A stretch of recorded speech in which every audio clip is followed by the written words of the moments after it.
해독요법을 한 경험이 있는데요. 네. 제가 이제 임신했을 때 임신성 당뇨가 왔었어요. 근데 출산하고 나서도 혈당이 떨어지지 않고 당뇨가 이제 혈당이 계속 높은 상태가 지속돼서요. 그 해독 주스를 만들어서 식사를 좀 많이 줄이고 해독 주스를 먹으면서 이렇게 식사 관리를 했었거든요. 그래서인지 또 식사 조절도 더 수월하게 되고 또 혈당 조절도 좀 수월하게 되고 해서 한 2주 정도 한 다음에 혈당을 좀 안정화시켰던 경험이 있습니다. 원장님들, 내가 이런 상태일 때 내 몸에 독소가 좀 쌓여 있구나라고 생각해 볼 필요가 있는 상태, 어떤 것들을 볼 수 있을까요? 네, 여성분들은 아마도 피부 상태로 아주 잘 느끼실 수 있으실 것 같은데요. 특히 피부는 장 문제하고 연관이 아주 깊어서요.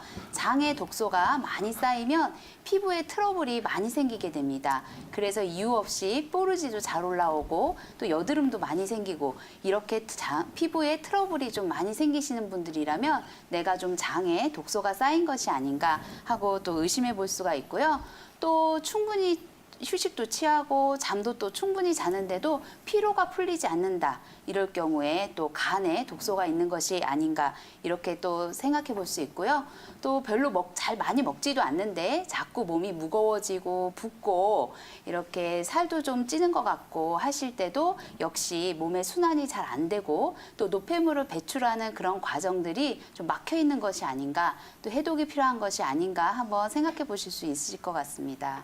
우리가 이제 한방에서 해독요법을 할 때 땀을 낸다든지 뭐 소변으로 배출을 시킨다든지 대변으로 배출시킨다든지 이 과정에 모두 수분이 꼭 필요합니다. 몸에 충분한 수분이 있어야 그 수분에 독소를 실어서 내보낼 수가 있거든요. 그러니까 평소에 이렇게 수분 섭취도 좀 많이 하시면서 몸에 탈수가 일어나지 않도록 또 주의하시는 것이 좋으실 것 같습니다.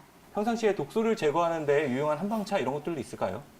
네, 가정에서 드시기에는 뭐 효과도 물론 좋아야 되지만 우선 부작용이 없어야 되거든요. 그쵸. 그래서 효과가 좋으면서도 부작용이 적은 약재를 소개해 드리려고 하는데요.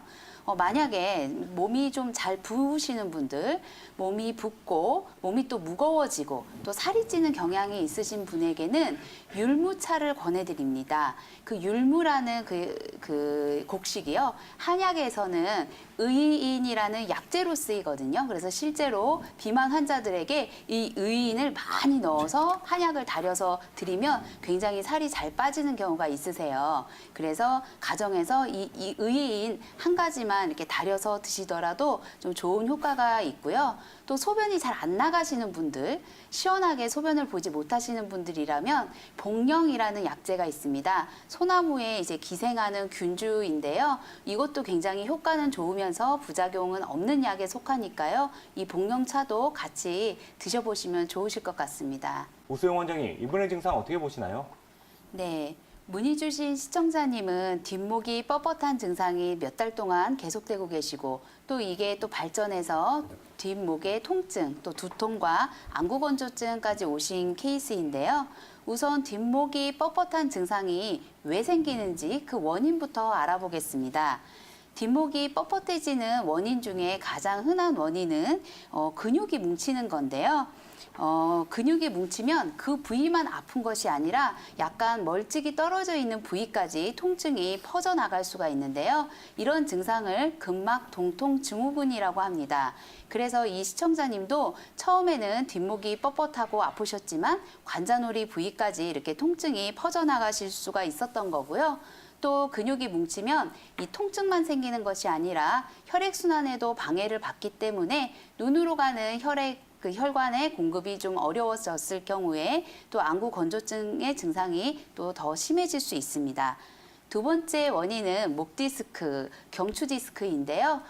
경추는 우리 몸의 척추 중에 목을 담당하는 부위입니다. 이래서 이 경추에 그 관절이 안 좋거나 경추와 경추 사이에 있는 디스크에 문제가 생겼을 경우에 뒷목이 뻣뻣해지면서 아프실 수가 있고요. 또 심해지면 팔이 저린다든지 손이 저린다든지 하는 증상도 추가로 나타날 수가 있습니다. 세 번째 원인으로는 일자목, 거북목 증후군인데요.